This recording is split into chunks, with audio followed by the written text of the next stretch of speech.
Hello dear students, welcome to my channel mathematics studies. आज हम BMS जो हमारी सेकंड सेम उसकी book ordinary differential equation exercise 1.7 करेंगे। देखो इसके अंदर हमारा क्या होता है एक्सरसाइज 1.7 के अंदर कि हमारा 1.3, 4, 5 और 6 का कंसेप्ट ना लगे तो हम ये वाली एक्सरसाइज करते हैं जहाँ पे ऐसा है कि हमारी क्वेश्चन कोई एग्जैक्ट नहीं आती और फिर अगर उसके बाद हमारी इक्वेशन इस तरीके की है कि x की पावर a y की power b into M Y D X N X D X, मतलब y D X plus N D X के साथ कोई कॉन्स्टेंट्स प्लस x की पावर c y की power d P Y D X plus Q X D Y. इस तरीके की अगर हमारे पास इक्वेशन आती है तो जो हमारी इक्वेशन का इंटीग्रेटिंग फैक्टर क्या होगा, वो होगा x की पावर अल्फा इंटू y की पावर बीटा, जहाँ पे जो m अपॉन n है वो p अपॉन q के इक्वल नहीं होना चाहिए। देखो अब क्या है इसके अंदर हमारा क्या कंसेप्ट आएगा। सबसे पहले तो हम होमोजीनियस चेक करेंगे, होमोजीनियस नहीं होगी इक्वेशन। उसके बाद फिर हम 1.4 का कंसेप्ट लगाएंगे कि वो एक्स वाई मल्टीप्लाई के फॉर्म में होता था हर जगह स्टार्टिंग और एंडिंग में, तो वो नहीं होगा। फिर हम 1.5 और 1.6 का कंसेप्ट लगाएंगे, कर लिया अपॉन कर लिया माइनस कर लिया अपॉन कर लिया एक्स अपॉन एन करके देखेंगे अगर वो एक्स का फंक्शन आए फिर वो वाई का फंक्शन ना आए। फिर हम लगाएंगे ये वाला कंसेप्ट जिसके अंदर क्या है कि x की पावर अल्फा x की पावर a y की power b into M Y D X plus N X D Y. फिर ऐसे ही अगर हमारी इस टाइप की टर्म बन जाती है तो इंटीग्रेटिंग फैक्टर क्या होता है x की पावर अल्फा इंटू y की पावर बीटा। अब बिल्कुल ज्यादा अच्छे से तो कब समझ में आएगा, जब हम इस एक्सरसाइज का एक क्वेश्चन कर लेंगे। ठीक है, तो हम क्वेश्चन को स्टार्ट करते हैं, उससे रिलेटेड आपको कंसेप्ट बिल्कुल अच्छे से समझना है क्योंकि वो क्वेश्चन बड़ा है। एक बार तो मैंने सोचा था कि वो मैं नोटबुक पे करा देती हूँ, बट फिर मुझे ये हो गया कि अभी हम बोर्ड पे पढ़ रहे हैं तो उसी से पढ़ते हैं, तो आपको बिल्कुल ध्यान रखना पड़ेगा क्योंकि ये तो है नहीं कि नोटबुक का पेज पलट के मैं दिखा दूँ पीछे मैंने क्या किया है। तो आप एक क्वेश्चन को अच्छे से, एक स्टेप को अच्छे से देखेंगे ताकि आपको समझ आ जाए कि पीछे क्या हो गया, क्योंकि यहाँ पे हम रब कर देते तो फिर बैक जा नहीं सकते। ठीक है, तो पहले हम करेंगे अब एक्सरसाइज का क्वेश्चन जो कि हम बिल्कुल अच्छे से समझेंगे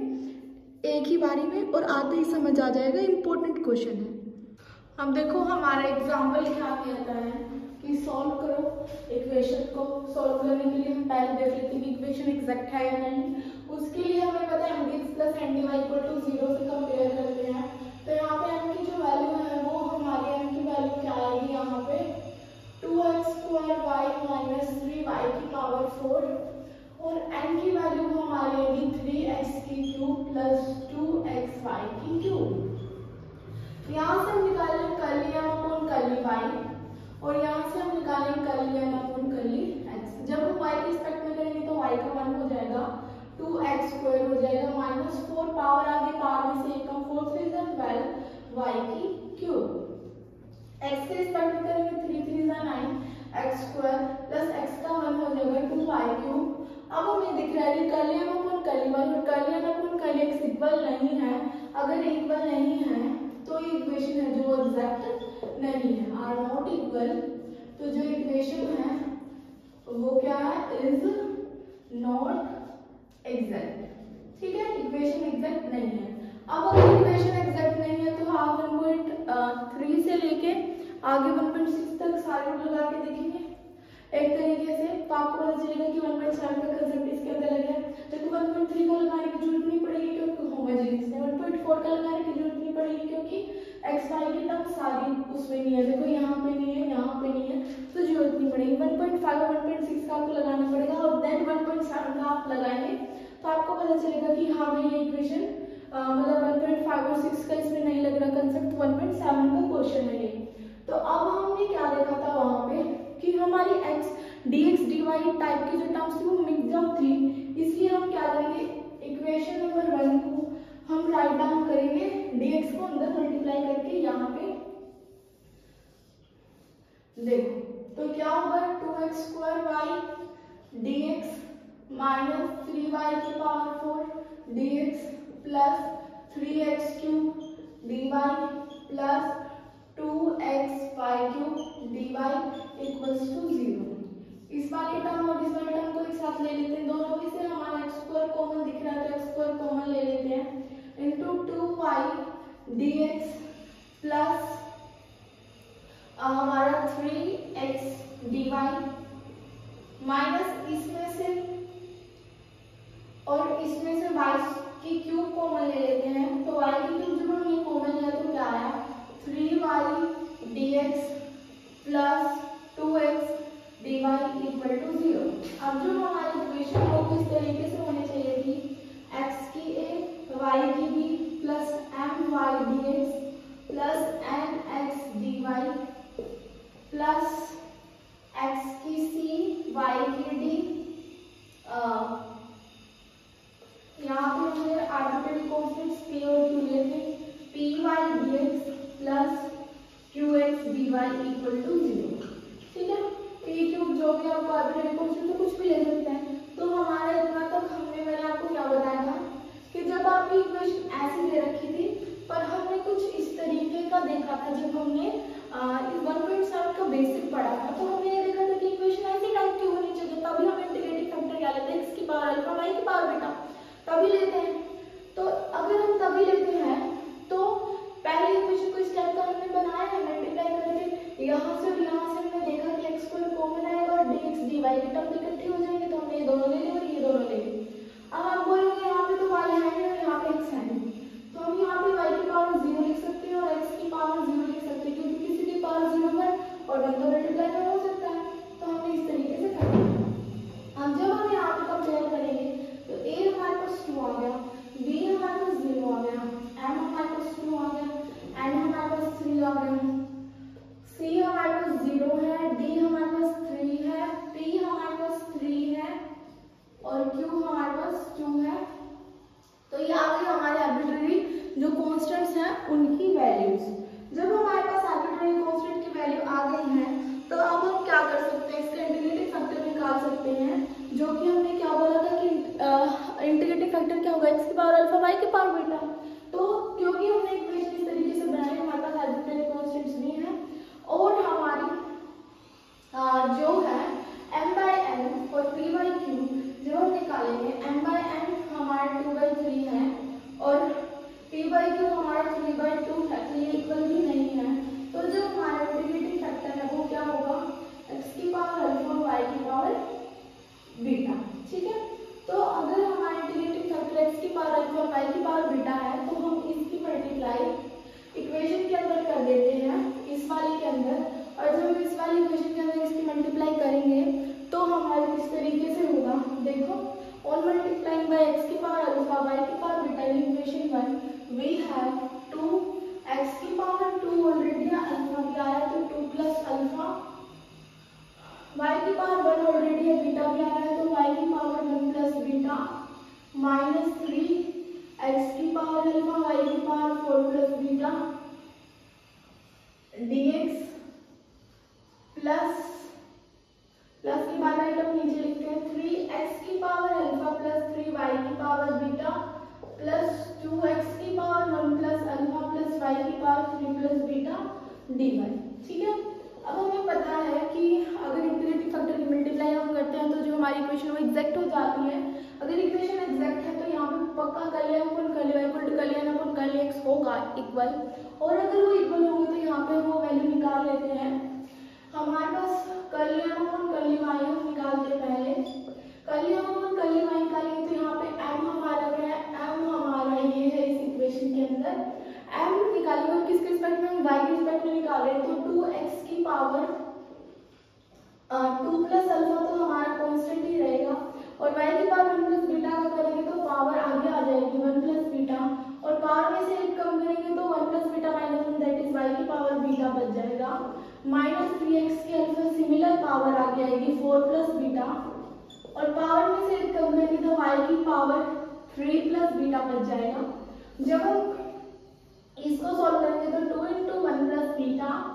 x की पावर 2 प्लस अल्फा y की power beta minus 3 into 4 plus beta x की पावर अल्फा y की पावर 3 प्लस बीटा। ये होगा हमारा कर लिया अपन कर ली भाई, अब हम कर लिया ना अपन कर ली x निकालेंगे, यहाँ पे हमारी जो n है वो है ये, x के रिस्पेक्ट में जब हम करेंगे तो y की पावर तो हमारी क्या होगी कांस्टेंट होगी, तो इसको आगे लेके आएंगे, पावर आगे, और पावर में से एक कम करेंगे तो x की पावर अल्फा प्लस 2 y की पावर बीटा हो जाएगा, प्लस हमारा पावर आगे 2 इंटू 1 प्लस अल्फा, और y की टर्म्स हमारे कॉन्स्टेंट ही रहेंगे, और x की पावर अल्फा y की पावर 3 प्लस बीटा। ठीक है, तो हमारी जो टर्म है वो इस तरीके की आ गई है। और हमें पता है कि हमने एक इंटीग्रेटिंग फैक्टर लिया x की पावर अल्फा और y की पावर बीटा, तो इक्वेशन एग्जैक्ट होगी, और अगर इक्वेशन एग्जैक्ट होगी तो ये वाली टर्म के इक्वल होगी। अब हम इसको करेंगे रफ, और इस वाली टर्म को इस वाली टर्म के इक्वल रखेंगे, क्यों रखेंगे, क्योंकि इक्वेशन एग्जैक्ट है। अब इतना हमें समझ आ गया, एक बार हम दोबारा से देख लेते हैं कि अभी तक हमने किया क्या है। हमें बोला जाता है कि सॉल्व करो, सॉल्व करने के लिए हमने mn लिया, कलियन अपन कली y निकाला, कलियन अपन कली x निकाला, इक्वल लिया तो एग्जैक्ट नहीं है, एग्जैक्ट नहीं तो इस पैटर्न में हमने इक्वेशन को बनाया, क्योंकि हमारा कंसेप्ट यही कहता है। फिर हमने देखा कि हमारी कंडीशन भी सेटिस्फाई हो गई है, तो जो इसका इंटीग्रेटिंग फैक्टर वो x की पावर अल्फा और y की पावर बीटा होगा। अगर किसी का इंटीग्रेटिंग फैक्टर x की पावर अल्फा y की पावर बीटा है, तो उस इक्वेशन को एग्जैक्ट बनाने के लिए हम उसकी मल्टीप्लाई कर देंगे उस इक्वेशन के साथ, और हमने मल्टीप्लाई करके जब हमने कलियन अपन कली y कलियन अपन कली x निकाल लिया, अब हमें पता है ये दोनों इक्वल होंगे। इक्वल क्यों होंगे, इक्वल डेफिनेटली होंगे, क्योंकि इंटीग्रेटिंग फैक्टर को मल्टीप्लाई करते हो तो इक्वेशन एग्जैक्ट होती है, और एग्जैक्ट होने का मतलब यार कलियन अपन कली y इक्वल टू कलियन अपन कली x होता है। ठीक है, तो इतना हमने कर लिया है। अब हम क्या करेंगे, सिंस हमारा इंटीग्रेटिंग फैक्टर था तो कलियन अपन कली y इक्वल टू कलियन अपन कली x है, तो हम इस वाले इक्वेशन को इस वाले इक्वेशन के इक्वल रखेंगे, सबको रब करके।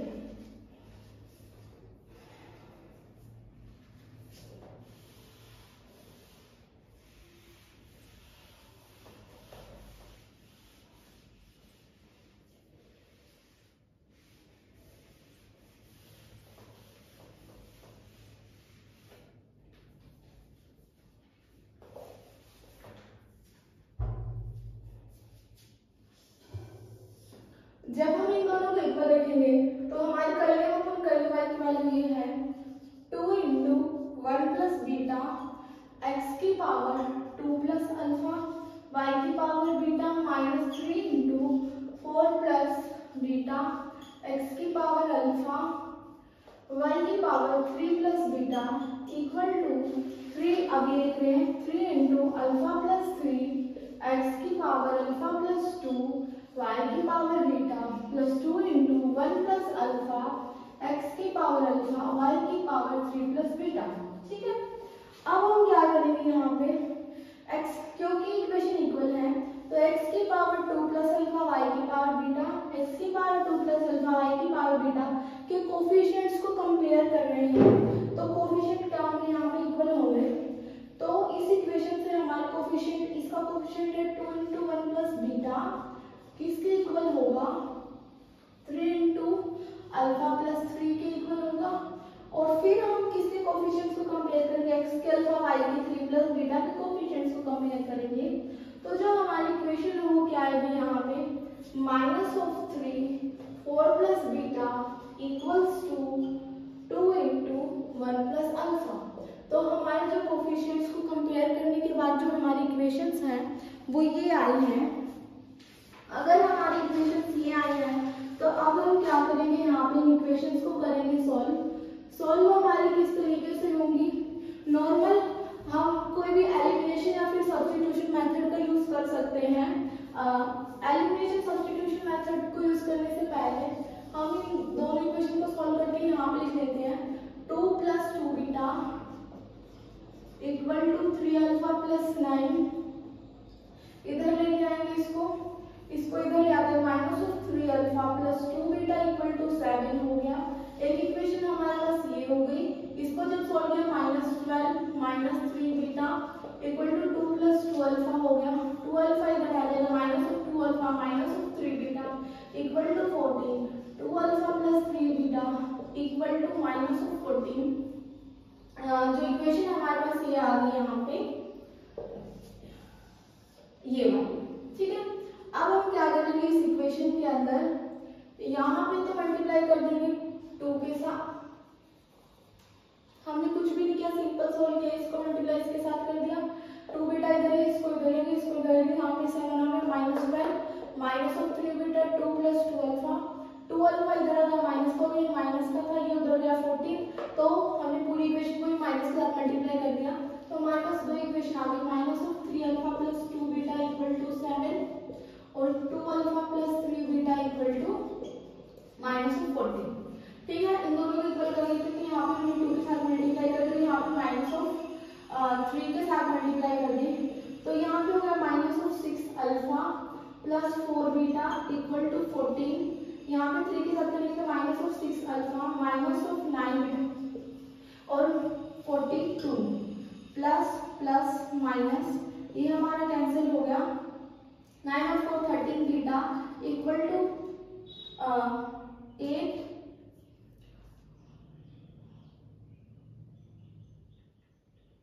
ठीक है, और 3 - 1 2 28, तो बीटा की जो वैल्यू है वो हमारे पास यहाँ पे क्या आ गई -28/30। ठीक है, अब हमारे पास बीटा आ गया, सिमिलरली हम क्या निकालेंगे, अब अल्फा निकालेंगे यहाँ से,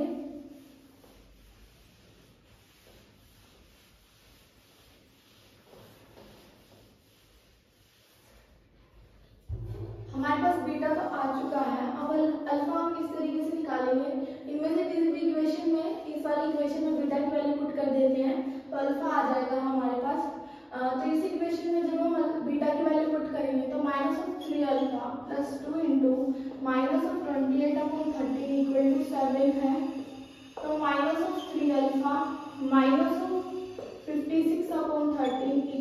7 -3 अल्फा = 7 + 56/30 = 91 + 56/30, that is -3 अल्फा =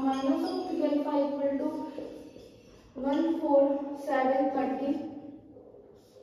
3 4 12, 3 9 27, तो अल्फा = -49/30। तो हमारे पास अल्फा की वैल्यू आई है -49/13 और बीटा की वैल्यू आई -28/30। इसका मतलब जो हमारा इंटीग्रेटिंग फैक्टर था वो क्या था, x की पावर अल्फा y की पावर बीटा, x की पावर अल्फा मतलब x की पावर -49/13 और y की पावर -28/13, ये हमारा क्या है, इंटीग्रेटिंग फैक्टर। ठीक है, अब इंटीग्रेटिंग फैक्टर आ गया है तो हम क्या करेंगे, अब इसकी मल्टीप्लाई इस इक्वेशन के साथ अच्छे से करके और फिर हम इसका क्या निकाल देंगे, सॉल्यूशन निकाल देंगे, क्योंकि उन्होंने बोला का सॉल्यूशन, और हम ये करेंगे क्योंकि हमें सॉल्यूशन निकालना है। सॉल्यूशन निकालने के लिए हम क्या करते थे, mdx + n not containing y dy करते थे, उसके लिए हमें m और n चाहिए, और m और n के लिए हमें इंटीग्रेटिंग फैक्टर की पर्टिकुलर वैल्यू चाहिए, वो अल्फा बीटा से हम नहीं कर सकते, हमने इसलिए अल्फा बीटा निकाले हैं। अब अल्फा बीटा आ गए हैं तो अब हम क्या करेंगे, इसकी मल्टीप्लाई करके इसको वो इक्वेशन बनाएंगे और फिर इसका सॉल्यूशन कर देंगे। ठीक है, तो हमारे पास इंटीग्रेटिंग फैक्टर आ गया है। अब देखो बुक में इतना बड़ा क्यों नहीं दिख रहा है क्वेश्चन, क्योंकि उन्होंने सॉल्व कर करके नहीं दिखा रखा आपको। ठीक है, जैसे उन्होंने डायरेक्ट लिख दिया है आपकी बुक में कि अल्फा ये आ गया बीटा ये, जो कि इसके पीछे कैलकुलेशन है जो कि उन्होंने सॉल्व नहीं करनी, और सॉल्व क्यों करेंगे, वो इतनी इजी कैलकुलेशन है। तो आपके पास जो इंटीग्रेटिंग फैक्टर है वो है x की पावर -49/30 और y की पावर -28/30। इंटीग्रेटिंग फैक्टर ये आया है। अब जब आपने इसके साथ मल्टीप्लाई कर दी थी तो हमारे यहाँ पे क्या हो गया था, 2 की power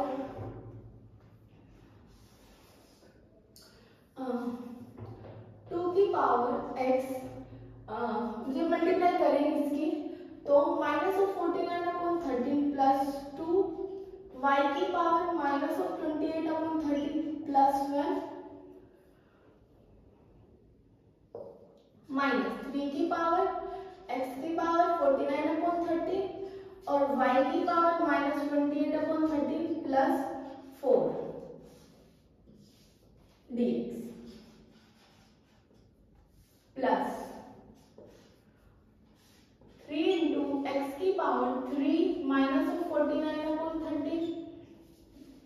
and y -28/30 plus 2x 1 -49/30 y 3 -28/30 dy = 0। इसको फर्दर आगे सॉल्व करते हैं। देखो सॉल्व करने के बाद क्या होगा, 2x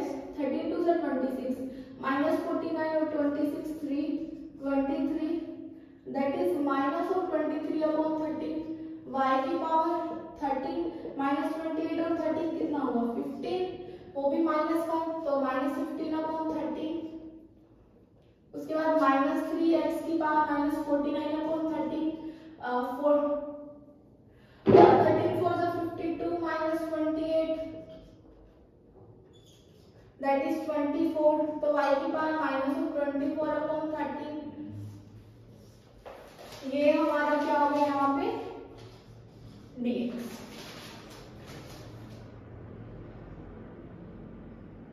ये करेक्ट चल रहा है हमारा। 52 पॉजिटिव था तो प्लस का साइन है ना, ठीक है। प्लस 3 इंटू एक्स की पावर 13 3 था 39 -49 -10/30 y की पावर -28/30 प्लस 2x की पावर 13 -49 करेंगे तो 49 -13 करेंगे तो 36 दैट इज -36/30 y की पावर 33 39 -28 9/30। तो हमारे पास ये वाली टर्म्स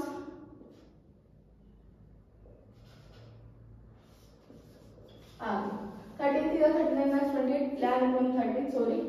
ओके, तो आपके बुक में ये वाली कैलकुलेशन भी डायरेक्ट करके दे रखी थी जो कि इस तरीके से हमने इसके मल्टीप्लाई करा, लिखा, सॉल्व किया। तो आपका कंसेप्ट ये बनता है पूरा का पूरा।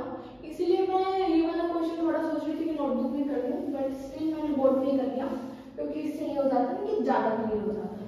कुछ भी नहीं किया हमने, एग्जैक्ट नहीं थी, एग्जैक्ट बनाने के लिए इंटीग्रेटिव फैक्टर निकाला, एक्स के अल्फा बीटा करा, मल्टीप्लाई करी, इक्वेशन को इक्वेट किया तो वहाँ से अल्फा बीटा आ गया। अल्फा बीटा आ गया तो अब हम मल्टीप्लाई कर रहे हैं, अब हमने मल्टीप्लाई कर दिया। अब हमें इसका निकालना है सोल्यूशन, तो हम क्या करेंगे mdx integration y constant mdx plus mdy जिसमें nx को कंटेन नहीं करता होगा और इक्वल टू इंटीग्रेटिंग कांस्टेंट और वहाँ से हमारा आंसर आ जाएगा। इजी, ठीक है। तो अब हम इसको सॉल्व करेंगे। y constant mdx plus m not containing x dy equal to integrating constant. y constant लेते हुए x, तो m की वैल्यू हमारी ये है 2x की पावर -23/30 y की पावर -15/30 -3x -49/30 y की पावर 24/30 dx प्लस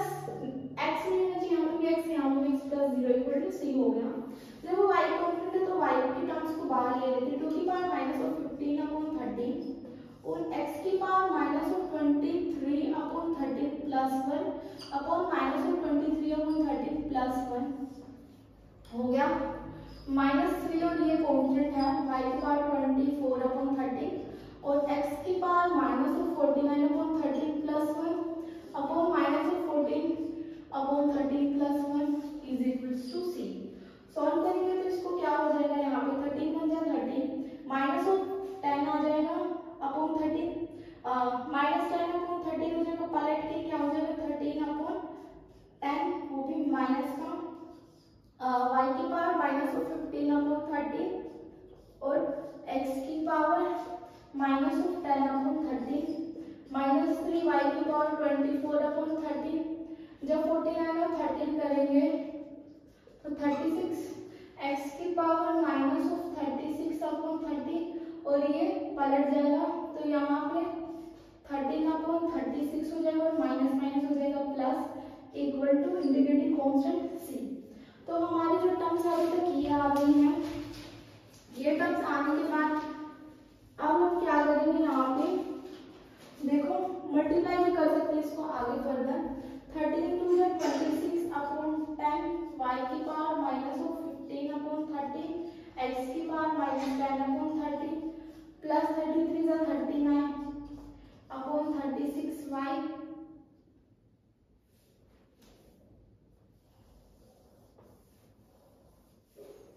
कैंसिल करो 5 से और 13 से सॉरी 12 से, ठीक है। और इसको बाकी इतना ही छोड़ के और इससे ज्यादा रिक्वायर्ड रिजल्ट क्या करें -14/5 क्योंकि यहाँ पर बोर्ड पे जगह नहीं, तो अब इसको एक स्टेप और करके इसको सॉल्व कर देंगे और ये आपका रिजल्ट था। तो कुछ भी नहीं था इस क्वेश्चन में, हमने क्या कर रखा है, पहले एग्जैक्ट दिखाया, कि फिर हमें पता चला एग्जैक्ट नहीं था इंटीग्रेटिंग फैक्टर मल्टीप्लाई करा, फिर यहाँ से अल्फा बीटा निकाले, फिर मल्टीप्लाई करके हमने सॉल्यूशन निकाला है। बस कैलकुलेशन है इस क्वेश्चन में, ऐसा नहीं है कि बहुत ही मुश्किल हो रखा है, बस कैलकुलेशन आनी चाहिए थोड़ी ढंग से।